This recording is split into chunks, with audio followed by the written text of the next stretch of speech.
Yeah, the other is unique too, but it's more of a people under control of a foreign civilization, if you want to call it that. The people of Israel haven't come back to this spirit yet. Probably never will because of the political situation they're faced with. But anyway, that's the beginning of Apocalypse. And then Daniel picks it up and moves further with it.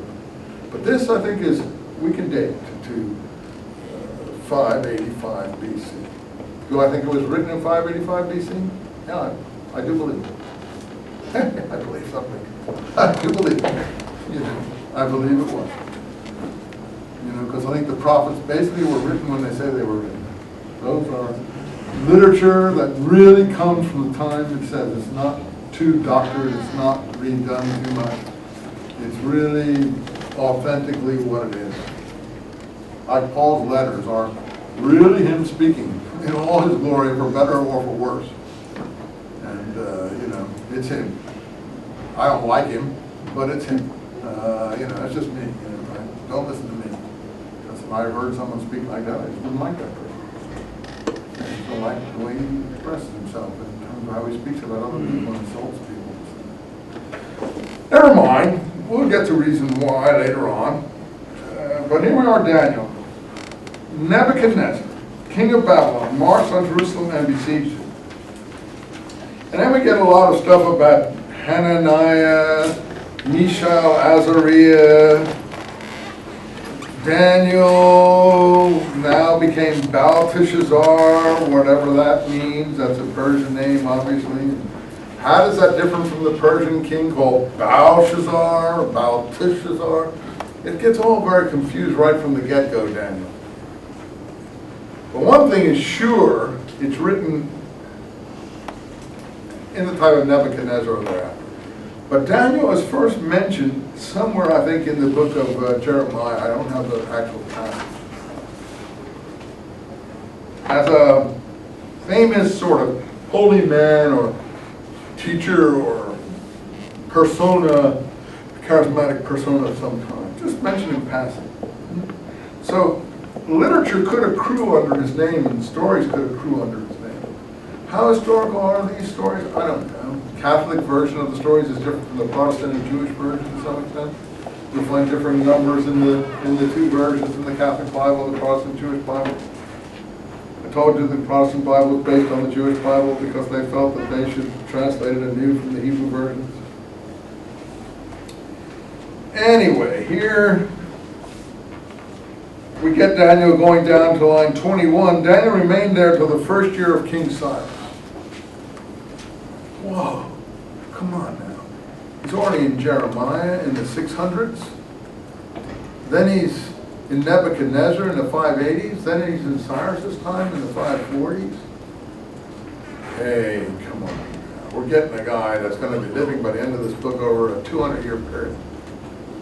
And I know all this is not historical. This is like I know religious pious people love these things, therefore they like to consider them totally perfect and no flaws and absolutely historical, therefore, and so on.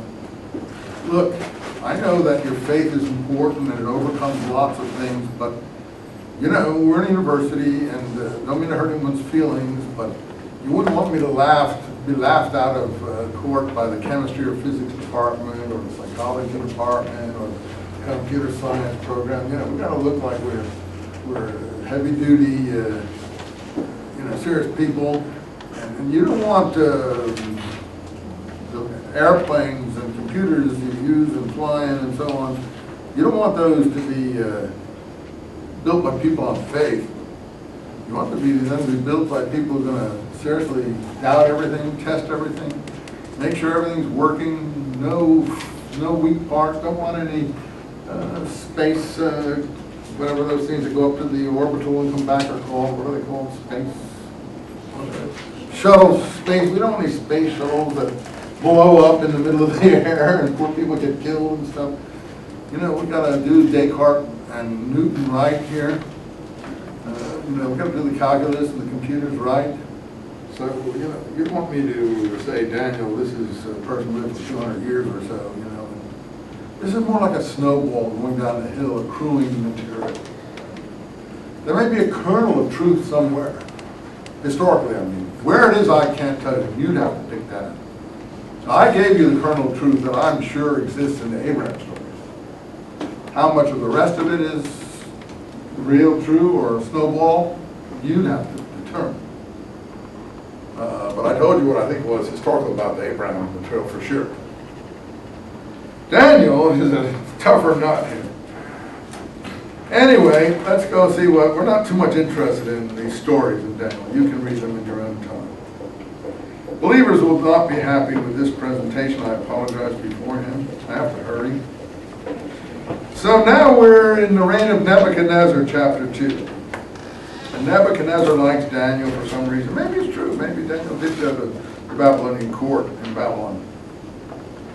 And like in line 24, one of the king's servants says, "Do not put the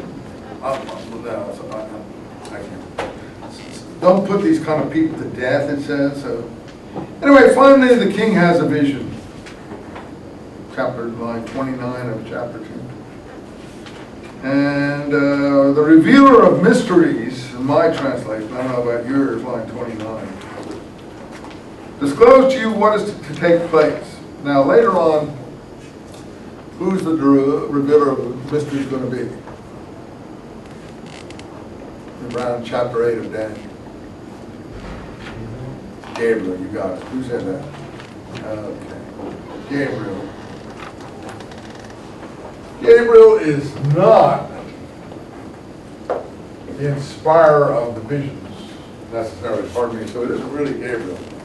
Later on, it's not the revealer of the mysteries. Gabriel is, he's a revealer of the mysteries in the sense that he interprets these visions that people like Daniel and the king have. Here, Daniel serves the role as interpreter in these early chapters. But later, Daniel has the visions in 8, 7, and 8, and so on. If you've read it now, you should have. And here Daniel, like Joseph before him, is presented as interpreting dreams, because the king is having dreams. So line 37, "O King of kings, to whom the God of heaven has given sovereignty, power, strength, glory." We're going to hear that later on. Sovereignty, power, strength, glory. It goes really big into the apocalypse of the New Testament, Jesus. But it also comes out later in this book about the saints of the Most High God who are given. God gives judgment on behalf of the saints of the Most